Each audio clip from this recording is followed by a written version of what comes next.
As the Kripple Krew is well aware, the Shark Lock, designed by Andrew Demko and introduced in the AD-20 and seen here in the AD-20.5s and the Shark Cub, is my favorite lock system of all time.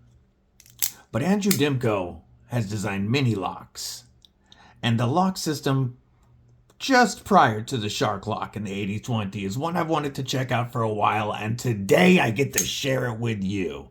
This is the Scorpion Lock on the Cold Steel AD-15 LITE, and I'm going to tell you how you can get your hands on this awesome knife for less than $60.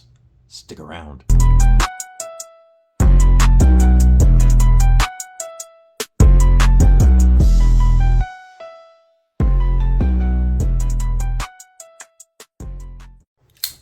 What's up, Kripple Krew? EDC with DBD, disabled but deadly. And yes, we are talking about Andrew Demko again today and the Cold Steel AD-15 LITE. This has been an awesome knife, and this was the first knife purchased with channel funds after monetizing. So thank you to all of you for your support and allowing me to start bringing in knives for more knives for content for you. Now, before I get into this awesome knife, stab that like button like you mean it. /subscribe. I'd love to have you here. You're not going to want to miss all the dope knife and EDC content coming your way. You can bash that bell if you want to get notified for all the new releases. And we are coming up on the 1,500 subscriber giveaway. So I recommend bashing that bell. If you like what I do here, it only costs a couple of months to join Kripple Krew Inc. That helps my channel out immensely, allows me to bring in knives to create content for you and to do future giveaways. But of course, that's entirely up to you. Drop a comment below. Let me know what's in your pockets. All right. So, prior to the Shark Lock on the AD-20, I don't have an AD-20 yet. A full-size AD-20 American-made. Is my top grail, but I have two AD-20.5s, the smaller version, that I absolutely love. Two awesome knives purchased for me by the Deadly Daughter that made me really fall in love with the Shark Lock as not only one of the toughest but most fun and fidgety and easy to use lock systems on the market. Then I got my Shark Cub, and this is an EDC beast. It's a slicey little knife that definitely has a thinner stock than we're used to on Demko and Cold Steel knives, but it allows for some great slicing for your EDC tasks. But prior to the Shark Lock, Andrew Demko was already famous for the Triad Lock and the Scorpion Lock that he created with in partnership with Cold Steel. Now, the Triad Lock you can see on the Cold Steel AD-10, very similar in size to the 15. But with the 15, he introduced a lock that is unlike anything I've ever seen before, and that is the Scorpion Lock. So, we're going to flick this open, and first, we're going to give you some numbers on this awesome knife. So, the Cold Steel AD-15 and AD-15 LITE. So, we'll talk about the difference here in a minute. This is the LITE. The measurements on all of them are the same. The AD-15 and AD-15 LITEs come in at 8.5 inches overall. They are listed with a 5-inch handle and a 3.5-inch blade. However, it's closer to a 4 3/4 inch handle and a 3 3/4 inch blade with a 3.5-inch cutting edge. Your blade stock thickness on this guy is a beefy 150 thousandths of an inch blade stock thickness. And we are looking at a drop point on, in this case, of AUS10A, and we'll discuss that in a minute, with a nice, decently high flat grind to allow for strength and some sliciness. And then we're looking at their FRN handles, or Griv-ex, I should say, Griv-ex, which is their fiber, or FRN, GRN, whatever you want to call it, synthetic handle material. Now, of all the FRNs, Griv-ex, GRNs, stuff that I have felt Grivery, this has the closest feel to G10. Yes, I can tell it's not, but this is the closest feel to G10, and it actually feels really good on here. We're looking at a tip up, as the gods intended, not deep carry, but reversible pocket clip. And this allows for you to reach down and really get a hold of this to pull it out of your pocket. It makes it very easy to access during carry. Now, before we talk about the shark lock and the steel and the differences between the two AD-15s, I'm going to give you a couple quick size comparisons. Here is the AD-20.5, which is the smaller version of the AD-20, which would be closer in size to this 15. The AD-20.5, as you can see, comes in quite a bit smaller. And even the clip point, which is a slightly longer blade than the shark's foot, still comes in quite a bit smaller. But you can see the same design inspiration between the same design language between both. One more Demco, we'll go with the Shark Cub. And as you can see, let's go with the lanyard tip to tip. It's as long as my Shark Cub and my lanyard. So, now, a couple other full-size or large EDC knives. Here is the Manix 2, which comes in a bit smaller. This is the Manix 2 lightweight. And we'll go with the Spyderco PM2, which is slightly longer than the Manix, but still comes in shorter overall length than the Cold Steel AD-15. And one more comparison, a knife that everybody should be familiar with by now. We'll go with the Penguin. Most people are familiar with the QSP Penguin. This one here is the TPK exclusive button lock and hologround S90V in Ultim, but same size as the standard Penguin, which you can see is quite a bit smaller than the AD-15. Now, the carry profile is going to be not quite as tall this way as a Manix 2, or about the same as a PM2, a little less than a PM2 at the widest point, but we are looking at a thicker knife overall. Now, first we're going to talk about the AD-15 and the AD-15 LITE differences. Now, this LITE is spelled L-I-T-E because this is not meant to be a lightweight version of the knife. This comes in at 6.2 ounces, like pretty much the same as the standard AD-15. And it's not thinner, it's not lighter, but what it is it is made with more affordable materials to bring the price down. The original AD-15 comes in G10 and S35VN, and that's a killer combo, which originally started out around like $159, but now is all the way up to $269 on their website. However, I do want to mention, and I will link in the description below, right now on Amazon, you can get a black, you can get both colors actually. The black, all black, or the original green with kind of like a flat dark earth or a tan scorpion lock. Half price right now, $125 for each for the G10 and S35V, and that is an Amazon affiliate link that I will drop below.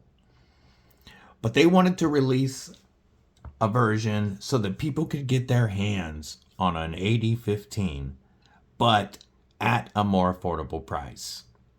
So they went with AUS10 and Griv-ex, and on their website, this one comes in at right about $160. However, also on Amazon right now, this is actually on sale for $59 and change. I bought mine on Amazon, and that's the price I got mine for, and it went up right after. But it's back down to $59. $59 to get you a Grail level piece that is with its place in knife history, and who designed it really makes a good piece for any collection. Now, the AUS10A, while it is definitely a more budget steel than S35VN, this is the annealed version of AUS10. And cold steel has been, and this Taiwan plant in particular, has been working on AUS10A and the proper heat treat for years. Not just for cold steel, but also for Demco. All the Demco knives in AUS10A are coming from the same Taiwan factory. And that annealed AUS10 gets you performance somewhere between a VG10 and 154 cm. With their heat treat, it is a fantastic steel and absolutely worth $60. I understand why they charge over $150 for it, even though you normally don't see this steel on a knife that price, but you are paying for cold steel fit and finish and, you know, Andrew Demko's dope lock.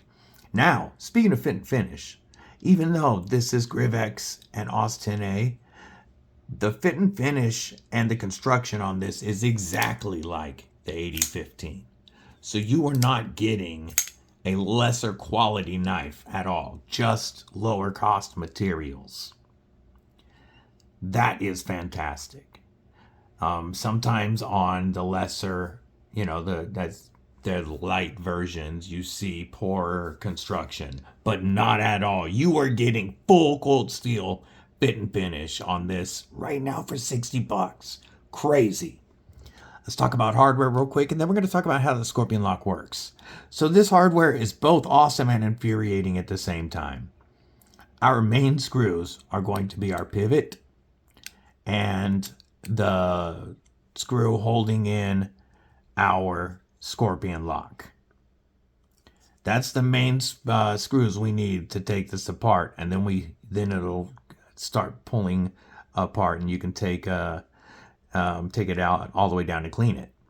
However, the infuriating part, these pocket clip screws are T6s. T6s on such a tough, overbuilt knife is just ridiculous to me.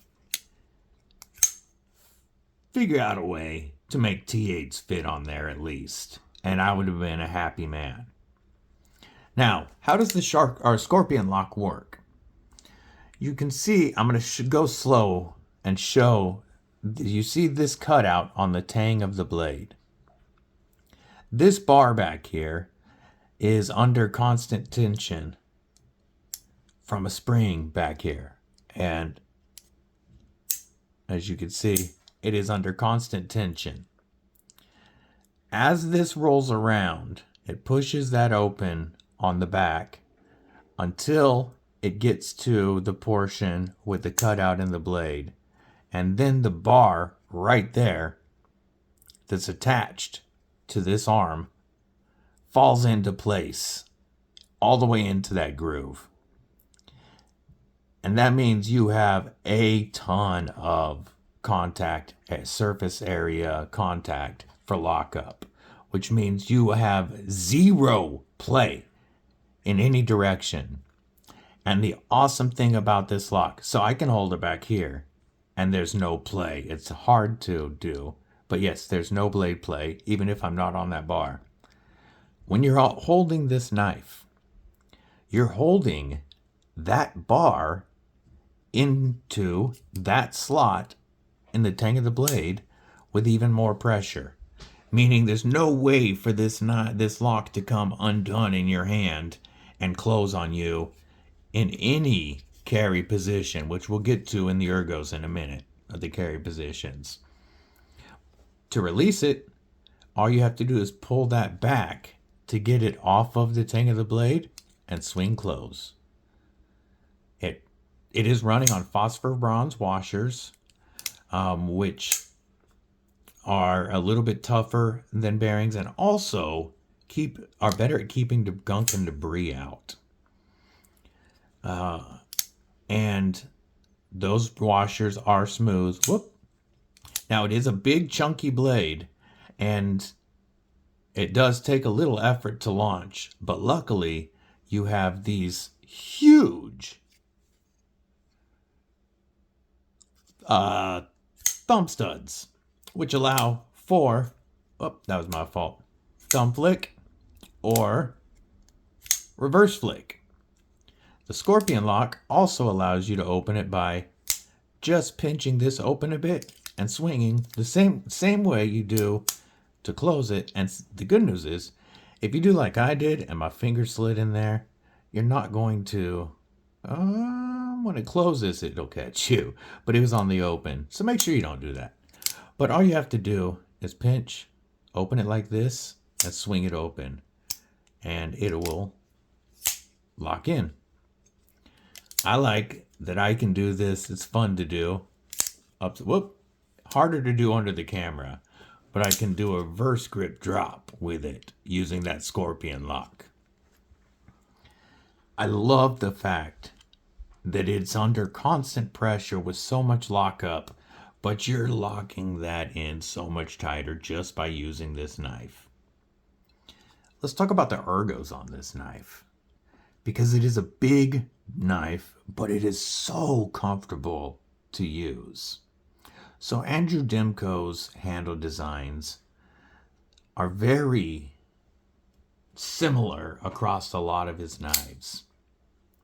You see, we've got that half choil up front built into the handle, and I wouldn't call it a 50-50 choil. It's more like a 75-25 choil, but he uses the handle on his knives to allow you to choke up on that spot of the blade and on the jimping for a controlled cut. And as you can see, same on this one, with a lot of room to put my finger in there. This aggressive jimping giving me a lot of strength in cuts and control.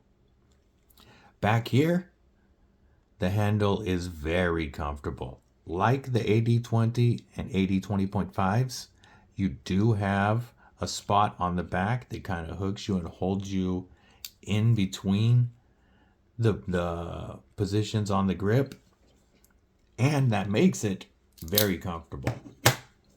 So whether I'm in a hammer grip back here or a saber grip, I feel comfortable and like I have plenty of knife in my hand, and confidence, I guess, is what I feel when I'm holding this knife. This here is pretty comfortable in the hand, and the width of this handle fills out your hand very well so that you cut for a while without fatiguing. But now, for me, the most comfortable spot is this choke up position. And that allows me to just get up right behind there and use that blade comfortably. You'll see the blade is, besides it being a drop point, with the way that this is angled, it's got it pointing down. So one, it brings that tip down to center line with the pivot, making it easy to get it down for utility style and precision cuts. But that angling of the knife points the blade at what I'm doing in any grip. Now, I can turn it around comfortably to cut straps or to have some leverage in a chest lever grip. Beef Jerky Avenger is very, very comfortable. As you can see, this butt end allows me to cap off comfortably. The texture on this handle has me locked in, and this guard right here allows me to feel that I have zero chance of sliding up on that blade, even if there's some beef jerky juice. Now in a beef jerky defender grip, still capped off on the back, that pocket clip locks into my hand and makes it even more secure. And I do feel like I could use this in a beef jerky defense scenario and be very, very comfortable depending on it. That blade is going to give you a lot of reach in a tactical beef jerky defense scenario, and you're not going anywhere on this texture. Now let's talk about the scales real quick and some replacements. So this Griv-ex does feel really good in hand, and I have zero complaints about the scale material, especially at this $60 price point today. However, Original Goat and some other companies are making replacement scales, and you could probably find some custom ones on Etsy. But Original Goat is the biggest one doing AD-15 scales, and what it does is you can get aluminum or titanium to replace this part, this Griv-ex scale here. Your Scorpion lock bar is going to stay black, but you can get their scales to replace that Griv-ex, and I really think that I'm probably going to eventually upgrade this to Original Goat scales. I would love to put some Original Goat scales on this AD-15 LITE. So, we've covered the lock, we've covered the ergos, the blade steel, the fit and finish. I think by this point, you have to agree, this is a fantastic knife for $60. I mean, this is a great knife at 120 bucks. You know, 160 seems a little high, but I understand, again, you're paying for cold steel fit and finish and the Demco lock. But, you know, these typically run on sale on Amazon around the $120 range, and that's fair. But 60 bucks, that's a no-brainer. Oh, one last thing I want to talk about. Carrying this knife. Yes, this is a bit of knife to carry, and for some, the weight and size might bother you. I have found that I don't prefer to carry this in my right front pocket. I reach into that pocket pretty frequently, and you know, this is a bulk, larger knife, and it's got some texture on it. I don't like reaching in next to it and pulling stuff out all day long.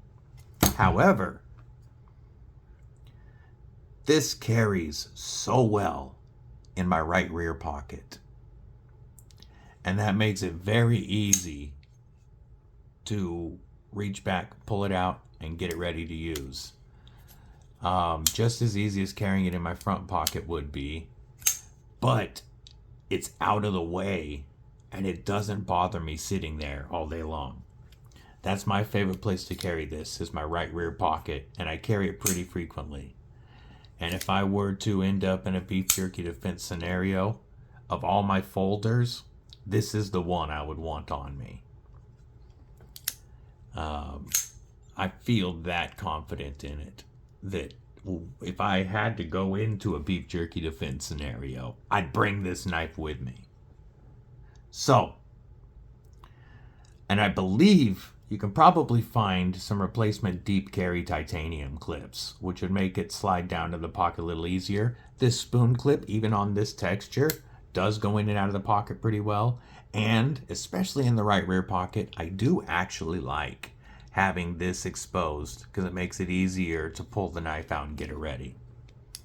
So I want to know your thoughts. Do you own a cold steel AD-15 in any variant? Are you going to pick one up today for $60? Drop a comment below. Let me know. Now, I hope everybody has a killer day. Here's a reminder. We are getting very close to 1,500 subs, and we're going to have an awesome giveaway. We've already had companies like Rosecraft Blades is donating 2 knives. We've got knives coming from Pickled Steel. We've got a FerraMonster Glideman. And Rocktol just said they're donating their top-of-the-line Gen R and an S35VN replacement blade for one of the winners. That's a killer prize. Make sure you're paying attention so you don't miss any of the giveaway information. I hope to see you all on tomorrow's live at 10 a.m. Pacific, 1 p.m. Eastern. But you can also catch me first, live from the garage on TKE's live stream, The Night's Edge, going live with him and Tommy from Help with Gadgets tomorrow morning. Catch that on TKE's stream at 7:30 a.m. Pacific, 10:30 Eastern. Have a killer weekend. Stay safe, stay frosty, but most importantly, stay deadly.